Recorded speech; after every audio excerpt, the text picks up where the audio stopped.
उपासक अपने उपास्य देव में तन मन प्राण सर्वस्व समर्पित कर देता है तो उपास्य देव उससे एक क्षण भी दूर नहीं रहते। यही उपासना का अर्थ है। सदैव अपने इष्ट के समीप रहना उपासना, समीप रहना भाव से, तन से। हमारा तन उनकी सेवा में, मन उनके भाव में, वाणी उनके नाम गुण कीर्तन गायन में, श्रवणेन्द्रिय उनके श्रवण गुणों का करना, नाम कीर्तन का करना, नाम जप का श्रवण करना, साक्षात भगवत स्वरूप हो जाता है। जो है वही प्रकाशित हो जाता है। ये भटकना इसी जन्म में सुधर सकता है, पशु पक्षी आदि योनियों में नहीं। इसलिए सावधान होकर के एक एक क्षण, एक एक श्वास, एक एक वृत्ति राधा नाम में लगा दो, खुद परिणाम देख लोगे। श्री कृष्णचंद्र को कोई अपनी तपस्या के द्वारा यज्ञ दान वेदाध्ययन तीर्थ स्नान आदि के द्वारा कभी वशीभूत नहीं कर सकता। और निश्चित किया हुआ मूल्य राधा नाम है। जो राधा राधा राधा वो प्रभु को अधीन कर लेता है। कुछ माफी मांगने की जरूरत ही नहीं पड़ती प्रभु से। अनुल्लिख्या अनंता नपि तदपराधान मधुपतिर महाप्रेमा विष्टस्तौ परम देयम विंशति तवैकम श्री राधे गृणत ई नामामृत रसम महिम्ना कह सीमाम स्पृशति तो दास्यैक मनसाम। जो राधा राधा राधा ऐसा उच्चारण करते हैं, प्रभु उनके अनंत अपराधों का लेखा जोखा ही नहीं करते। श्री जी के नाम की ऐसी महिमा है। फिर जो श्री जी के चरण दास्ता में अपने जीवन को लगा दिए, उनको क्या मिलता होगा। किसी की सामर्थ्य नहीं कि कोई इसका वर्णन कर सके कि जिस कृपा सिंधु की एक कृपा कोर से दुरंत राक्षस भाव को प्राप्त भी परम पद के अधिकारी हुए, वही कृपा समुद्र का सार रूप हमारी लाडली जू, उनकी कृपा को कौन जान सकता है। जैसे प्रभु श्री कृष्णचंद्र जी को रिझाने के लिए एकमात्र उपाय है अनन्यता, ऐसे प्रियाजू को रिझाने के लिए एकमात्र उपाय है दैन्यता। श्री जी के हो के अत्यंत दैन्य हो जाओ तो अवगुण करे समुद्र सम गनत नापनो जानी। ये मेरा जन है, बस इस बात से हम जीत जाते हैं। श्री जी के चरणारविंद में अपनापन हुआ कि हम जीत गए। अवगुण करे समुद्र सम, समुद्र के समान यदि अपराध बन जाए तो मेरी लाडली जो मानती ही नहीं कि अपराध हुआ है। पर ये अनन्यता, ये दैन्यता बिना रसिक महापुरुषों का सेवन किए नहीं आ सकती। और बिना वृंदावन के रसिक जनों का संग नहीं मिल सकता। वृंदावन की कृपा के बिना विशुद्ध प्रिया प्रीतम के अनुराग में जिनका मन लगा हुआ है, ऐसे रसिकों का संग नहीं मिल सकता। वो मिलेगा तो वृंदावन की कृपा से। कभी भी कहीं भी किसी को भी यदि ये सौभाग्य मिला तो पहले वृंदावन की कृपा हुई, तब ये सौभाग्य मिला। श्रीपाद प्रबोधानंद जी महाराज कह रहे हैं, गाढ़ा शक्तिमता मपीह विशेष स्वत्यंत निर्वेदतो दृक्पाते सहिष्णुतातिशयिनाम योगे समुद्योगिनाम ब्रह्मानंद रसैकलीन मनसाम गोविंद पादाम्बुज द्वंद्वाविष्ट धियाम च मोहनमिदं वृंदावनम स्वैर्गुणैः। बड़ी महिमा की बात कह रहे हैं श्रीपाद प्रबोधानंद जी महाराज। स्वैर्गुणैः मोहनोपि, अपने प्रभाव से तुम्हारे मन और चित्त को मोहित करके प्रियालाल के चरणों में समर्पित कर देगा। ये वृंदावन का प्रभाव है। जब अपने को सबसे दीन समझा जाए, नाम जापक अपने को सबसे दीन समझे, मैं सबसे नीच, ओ ऐसा आप सत्य मानिएगा। जो नाम जापक है वो कोई बनावटी नहीं कि वो बनावटी बोलते मैं अधम हूं, मैं दीन हूं, मैं नीच हूं, ऐसी बात नहीं। अनुभव होता है प्रभु की कृपा कहां और कहां मैं नीच, ऐसा दोनों का तारतम्य अनुभव होता है। अहंकार के कारण आपको अनुभव में नहीं आ सकता, लेकिन जब अहंकार रहित होगे तो दिखाई देगा कहां प्रभु की अपार कृपा और कहां अपनी अधमता, दोनों का। देखो स्वामी जी महाराज श्री ललिता जी के अवतार हैं, श्री स्वामी हरिदास जी, और अपने सिद्धांत पद में कह रहे हैं मोसो ना बिगारन को और तोसो ना संवारन को, तो ही मोई पड़ी होड़। अब विचार करो, हरिवंश महाप्रभु हित सजनी के अवतार हैं, वो कह रहे हैं क्वाहम तुच्छा परम मधमा प्रण हो गर कर्मा। कहा मैं तुच्छ अधम अपराध करने वाला हूं, कहा ये नाम, ये राधा नाम तो सिर्फ वृंदावन की महिमा जो मेरे हृदय में स्फुरित हो रहा है। क्या है ये? कोई साधक है, कोई संत है? ये तो साक्षात भगवान आचार्य रूप में अवतरित होते हैं। तो जब जब होए धर्म के हान, सेवक जी महाराज हरिवंश महाप्रभु के लिए लिखते हैं, जब जब होए धर्म के हान तब तब तनु धरि प्रगटत आन, जान और दूजो नहीं। तो उपासक को चाहिए, जो नाम जापक उसका नाम तभी प्रकाशित होगा जब उसमें दैन्यता आए कि मैं तो वास्तविक मैं बहुत अधम हूं, लेकिन हम पर प्रभु की बहुत कृपा है। ये दोनों साथ होने चाहिए, केवल अधम ही कह के नहीं रुकना है। देखो हनुमान जी महाराज परम ज्ञानी महाभागवत, असमय अधम सखा सुनु, रुक नहीं गए, पर मोहू पर रघुवीर, देखो मेरे ऊपर कितनी कृपा, यद्यपि मैं अधम हूं, ये बात ध्यान देनी। नाम जापक उपासक तभी दिव्य ऊंचाई पर पहुंचता है जब तरण से भी अपने को नीचा समझता है। बहुत सहनशील होना चाहिए नाम जापक को, नाक में गुस्सा नहीं होना चाहिए। और ध्यान रखना, भजन करोगे तो ये आ जाएगा, सही ढंग से चलोगे तो नाक में गुस्सा आ जाएगा, क्योंकि अभिमान स्फुरित होगा जो अंदर है, उसको दमन करने के लिए गुरु शासन में रह जाता है। त्रिभुवन में कोई दूसरा नहीं है जो भजन का अभिमान नष्ट कर सके, केवल गुरु नष्ट करते हैं। एकमात्र अहंकार पर अगर हथौड़ा कोई मार सकता है ज्ञान का, तो केवल गुरुदेव है, दूसरा तो ऐसे ही बोलेगा, लेकिन वो सीधा प्रहार उसी अहंकार पर। बहुत सहनशील उपासक को गुरुदेव की कृपा बना देती है। इसलिए एक प्रश्न हुआ था कि हम अव्यक्त रूप से गुरु मान लेते हैं तो हमें क्या भगवत प्राप्ति नहीं होगी? देखो अव्यक्त तुम्हें चपत लगाने नहीं आएगा, ध्यान देना। अव्यक्त तुम्हें ऐसा नहीं कि खड़े रहो, यहां यही खड़े रहो जब तक लौट के ना आए, यही खड़े रहो, चलो ऐसा करो। ये हमको प्रगट गुरु चाहिए, क्योंकि प्रगट में फंसे हैं। वो हमको दुलार भी करें, हमें डांट भी सके, हमें चपत भी लगा सके, तभी हम सुधरेंगे।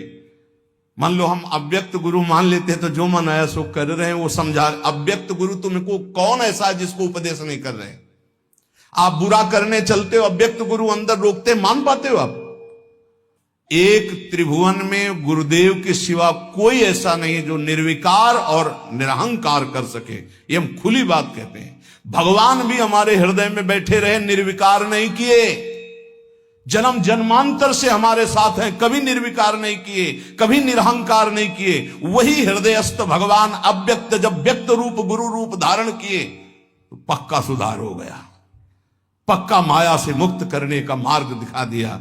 नहीं तो हाथ उठा कहते चाहे सर के बल खड़ा होकर तप करे, अहंकार पे कोई फर्क नहीं पड़ता।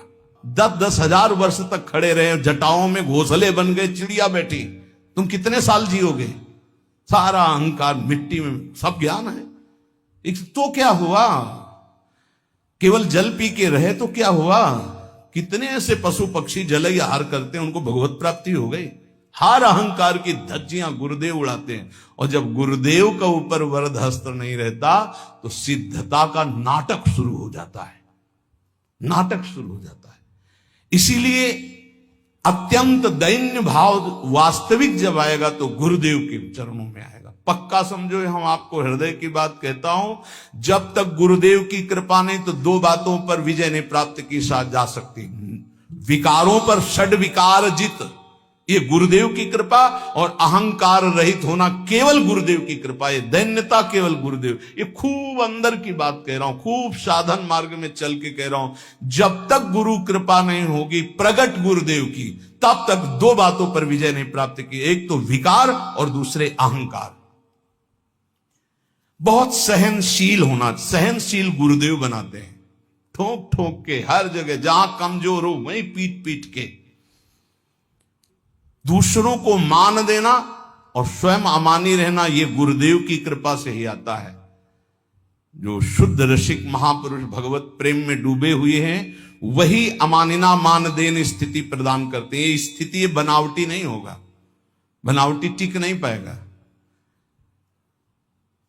चाहे जितना भारी विद्वान तपस्वी पांडित्य से युक्त क्यों न हो, जब तक वो अपने को तृण से नीच नहीं समझता, सहनशील नहीं होता, दूसरों को सम्मान देना, स्वयं अमानी रहना, तब तक उसमें भगवत भाव का प्रादुर्भाव नहीं होता। ये बात बहुत ध्यान देने की है, नहीं खाली भटकना पड़ेगा। ऐसे हमसे बनते रहेंगे कि अंधा बटे और पड़ा चबाए, भजन करना कठिन, करके बचाना कठिन, बचा के पचाना कठिन। उपासक को चाहिए कि भूख लगे तो आधा पेट भोजन कर ले, प्यास लगे तो जल पी ले। जो विरक्त है उसे सदैव अपने साधन पथ को पुष्ट करते रहना चाहिए। अपने भजन, अपने साधन, अपना संयम, अपना ब्रह्मचर्य। कलयुग में सरल, सहज, महामहिम, परम सिद्धि प्रदान करने वाला नाम है, नाम। एक बहुत बड़े विद्वान थे, महाप्रभु चैतन्य देव नाम जी की महिमा वर्णन कर रहे थे, तो उसने कहा ये सब हम नहीं मानते, ये शास्त्रों में अर्थवाद कहा गया है। अर्थवाद कहते हैं कि फल स्तुति का वर्णन है, ऐसा वस्तुता नहीं है। इतना सुनते ही महाप्रभु ने कानों को ऐसे अंगुली से बंद किया और कहा कृष्ण कृष्ण कृष्ण कृष्ण कृष्ण, श्री हरि श्री हरि श्री हरि श्री हरि। कितनी बड़ी पाप की बात कह दी और हमने सुन लिया। अरे नाम की तो निंदा कर दिया, सुनने मात्र से पाप लगता है। चलो सब चलो, वस्त्र सहित गंगा स्नान करो। इस अपराधी के मुख से नाम की ऐसी अवहेलना सुनने के कारण हम सब अपवित्र हो गए।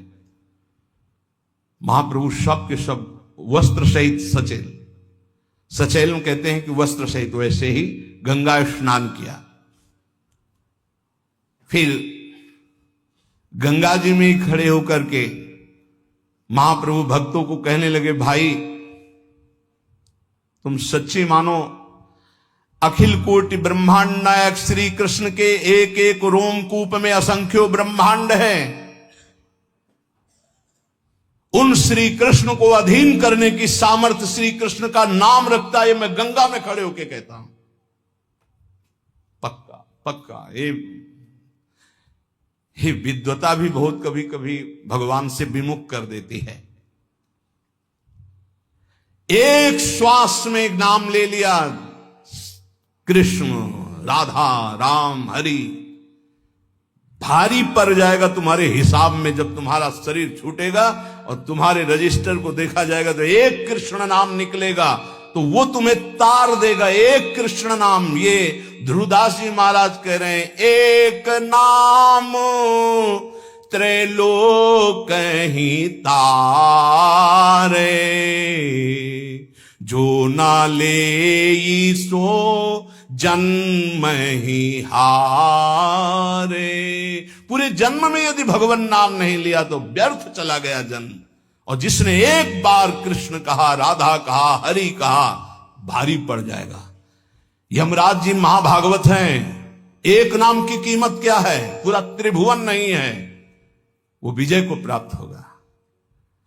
असंख्य ब्रह्मांडों के स्वामी अजित को जो जीत ले वो है नाम। कोई योग के द्वारा उनको वशीभूत नहीं कर सकता, तपस्या के द्वारा नहीं करता, तत्वों की संख्या की गणना करके सांख्य योग के द्वारा उनको वशीभूत नहीं कर सकता। अगर कोई आज तक वशीभूत किया है तो नाम जापक ने किया है। सुमीर पवन सुत पावन नामू, अपने बस कर राखे नाम। ये नामापराध में 10 नामापराध में एक अपराध है नाम में अर्थवाद की भावना करना। इसलिए जो भक्ति विहीन, उनकी कभी बातें नहीं सुननी चाहिए।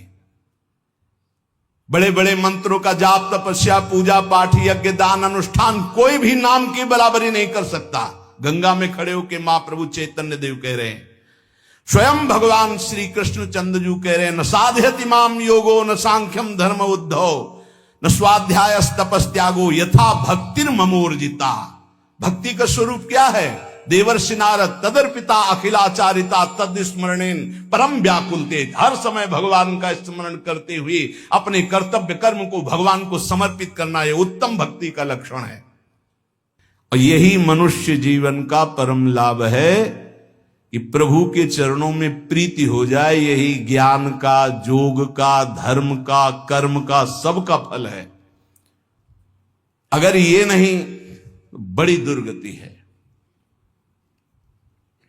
एक बड़ा पशु चलने में असमर्थ, उसके गुदा द्वार से पीछे से कई नोच नोच के उसे खा रहे हैं, और वो केवल चिल्ला रहा है, ना भाग पा रहा, ना कोई बचाने वाला नहीं। साहब वैसे जिंदा पीछे से नोचे। अब जब तक उसके प्राण रहेंगे कितना भयानक कष्ट पा रहा है। थोड़ा थोड़ा नोच नोच कर खा रहे। विशाल पशु है, भैंसा उठ नहीं सकता, अब उसे खा रहे। जितना छक जाएगा पेट वो चला जाएगा, दूसरा आएगा खाएगा वो चला जाएगा, जब तक उसके प्राण नहीं निकलेंगे। भयंकर कष्ट पा रहा है। ये प्रत्यक्ष यहां की दशा है। नरक आदि की तो कितनी उद्धार कर लो मानव जीवन में, ये मनोरंजन के लिए नहीं है। बहुत भयावह संसार है जिसे तुम देख नहीं पा रहे हो। जलज्ज्वालम शीतई स्वपदम करंदई समयतु, ये जलती हुई ज्वाला है, बचना है तो स्वपदम करंदई समयतु। प्रिया प्रीतम के चरणारविंद की शीतलता से इन तीनों तापों का दमन करके प्रिया प्रीतम को प्राप्त कर लो, अन्यथा कोई उपाय नहीं। मनुष्य शरीर छूटा कि धोखा ही धोखा। क्या तुम समझते हो अविनाशी हो तुम? ये तो नहीं समझ पाए तुम अविनाशी हो। तुम तो देह भाव में विचरण करते हुए भोगों में राजी हो, तो तुम्हें देह ही मिलेंगे, लेकिन ये देह नहीं मिलेगी। बार बार ये देह नहीं मिलती। रसिक शिरोमणि श्री ध्रुवदास जी महाराज कह रहे हैं, बार बार तो बनत नहीं यह संजोग अनूप, मानुष तन वृंदा विपिन रसिकन संग विरूप। बहुत बढ़िया अवसर है, अभिमान न करो, प्रार्थना मान लो। ये जो महापुरुषों की वाणी, संतों की वाणी है, ये आपके परम मंगल के लिए है। ये किसी स्वार्थ से युक्त नहीं है। ये तुम्हारे परमार्थ को, परम अर्थ, परम सुख प्रदान करने वाली है। कोई कितना भी तुम्हारी निंदा करे, क्षमा शस्त्रम करे यस्य दुर्जना किम करिष्यति, अतृणे पतितो वह्नि स्वयमेवोप शाम्यति। वैष्णव के पास एक महान अस्त्र है जिससे वो दूसरों को परास्त करता है। क्या? क्षमा। ध्यान देना, ये वो अस्त्र है जो सांप से भी भारी है। उमा क्षमा सापहुते भारी, अपने कर्म जाय अपकारी तुम्हें। क्षमा शस्त्रम करे यस्य दुर्जना किम करिष्यति। क्षमा रूपी शस्त्र का प्रहार करो, अर्थात क्षमा कर दो। दुर्जन लोग तुम्हारा बिगाड़ नहीं सकते, क्योंकि भगवान है। जैसे तिनका जलकर भस्म हो जाता है, ऐसे ही दुर्जन लोग अपने आप सापोहते भारी। वैष्णव को क्षमा करना चाहिए।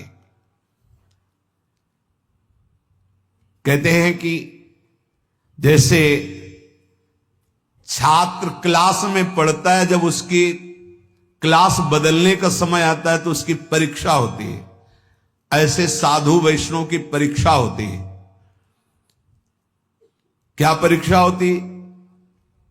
उसको गाली दी जाएगी, अपमान होगा, निंदा होगी। ये ध्यान देना, ये परीक्षा अगर पास हो गए क्या, क्षमा और शांति, तो आगे क्लास में पहुंच जाओगे भूमिका में, नहीं फिर नीचे बने रहोगे। इस लोक में तुम्हारी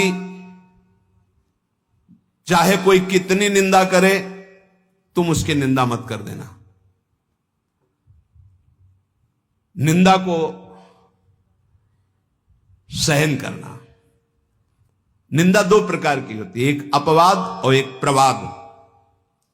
महाप्रभु चैतन्य देव कहते, अगर बुरा काम तुमने किया और फिर उसकी निंदा हो रही है तो ठीक हो रही है, तुम्हें बचना चाहिए, उसमें भी तुम्हें नाराज होने की जरूरत नहीं।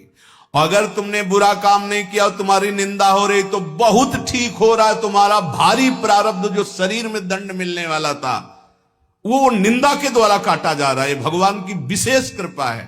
दोनों स्थिति में, प्रवाद और अप्रवाद में भी तुम्हें किसी तरह क्रोध नहीं करना है। बहुत बड़े महापुरुष चरणदास जी महाराज, साधो निंदक मित्र हमारा,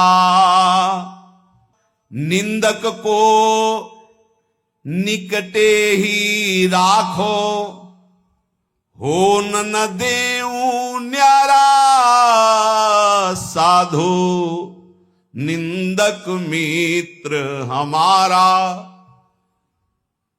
निंदक नियरे राखिए आंगन कुटी छवाए, कमरे में नहीं बीच आंगन में रखो, उठते बैठते देखे, एक एक दोष वर्णन करे। ये बड़ी बढ़िया बात है। निंदा करने वाले भारी पापों का नाश कर देते, बात मान लो। पर जब निंदा होती है तो ऐसे लगता है जैसे दिया सलाई पेट्रोल डाल के लगा दी गई हो, नहीं छाती। और उसके प्रति यही आएगा कि अगर तप होता तो राखी करके और दिखा देते लोगों को। हाँ, ये अगर अंदर वृत्ति है तो भगवदानंद की अनुभूति नहीं होगी, ध्यान रखना। सहना पड़े अपवाद और प्रवाद। अपवाद, यदि गलती हुई है उसकी निंदा हो रही तब तो ठीक ही हो रही, उसमें क्या बोलना है। और अगर गलती नहीं हुई, निंदा हो रही तो बहुत ठीक हो रहा, तुम्हारे प्रारब्ध का नाश हो रहा, पूर्व प्राप्त जो शरीर को दंड मिलता और निंदा देके भुगता दिया गया। कह रहे निंदक को निकट ही रखो, बढ़िया सुविधा देके रख सकते हो। प्रशंसा वाले को रखा जाता है नजदीक। खड़े हो माइक में। तो आप लोगों के बीच में हम ये बड़े गर्व से कहते हैं कि पूज्य महाराज जी का सानिध्य हमारा परिवर्तन कर दिया। और हम ठीक है, और वही माइक से बोलने लगे, बड़ा दुर्भाग्य इनका संग मिला। दृष्टि बदल जाए तो कह दे ला, बड़े बड़ों की बात होती है, छोटों की नहीं। निंदा में अच्छे अच्छों की दृष्टि बदल जाती है, रौद्र दृष्टि हो जाती है। जो निंदा होने पर शांत रहे वो स्थिति प्रज्ञ महात्मा होता है। पूज्य पाद उड़िया बाबा जी महाराज, जैसे कोई विदेशी भाषा में हमको गाली दे, हमें पता ही नहीं क्या बोल रहा है, मुस्कुरा के चल देंगे। जब हमारी भाषा में हमको गाली दे और हम ऐसे मुस्कुरा के चल दे, बिल्कुल बुरा ना लगे, तो समझो स्थिति आई है।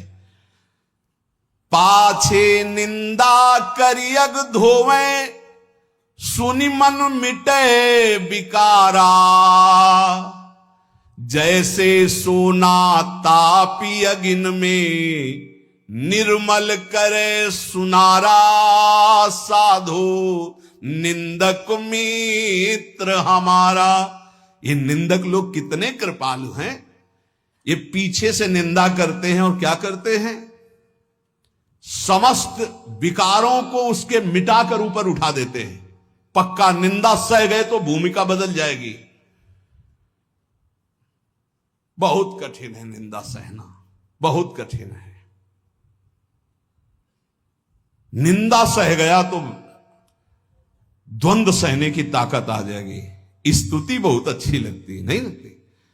बगल से निकल के कोई भी ये कह रहा कि बड़े भाग्य हैं ऐसे महात्मा के दर्शन, और कान में पड़े तो ऐसा लगता है बर्फ की सिल्ली रख गई, नहीं।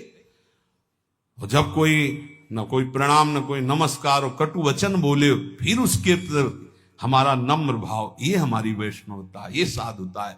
क्या करते, जैसे अग्नि में तपाकर सोना शुद्ध होता है, ऐसे निंदा करके ये लोग हमारे पापों का नाश करके हमें ऊंची स्थिति प्रदान करते। तो कौन बड़ा हुआ, जो हमें स्तुति करके नीचे गिरा दे या जो निंदा करके ऊपर उठा दे?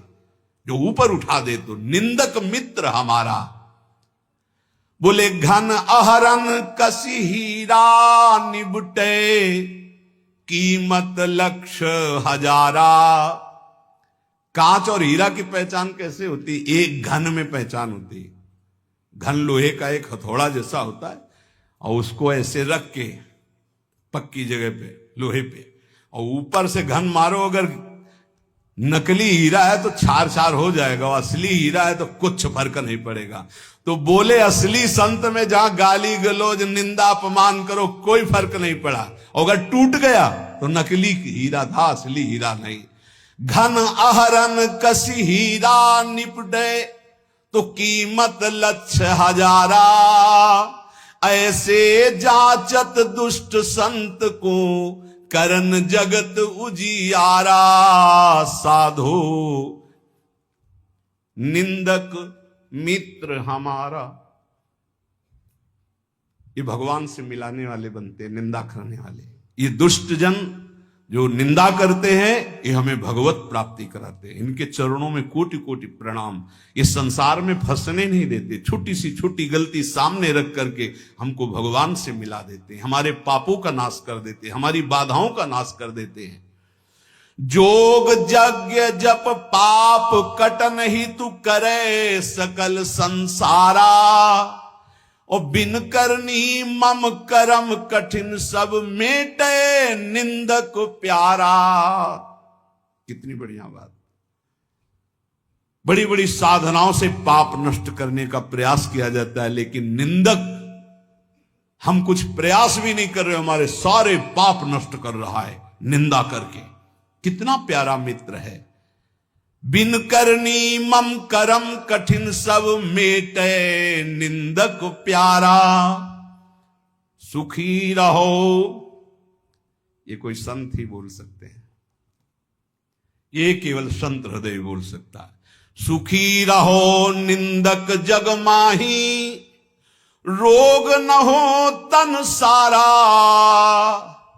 हमारी निंदा करने वाला, उतरे भव निधि पारा।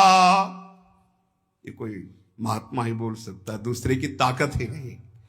कह रहे हैं निंदक सुखी रहो, इस लोक में तुम्हारे शरीर में कोई रोग ना हो, और मेरी निंदा करने वाला परलोक में भगवान को प्राप्त हो, ये मेरा आशीर्वाद है। क्या संत है, क्या इनका हृदय कौन जान सकता है। सुखी रहो निंदक जग माही, रोग न हो तन सारा। हमारी निंदा करने वाला, उतरे भव निधि पारा। साधो निंदक मित्र हमारा। निंदा जो कर रहे हैं, निंदक के चरणों की स्तुति भाखों बारंबारा। चरण दास कहे सुनियो साधु, ये निंदक साधक भारा। ये निंदा करने वाले भगवान की प्राप्ति कराने में बड़े सहायक हैं।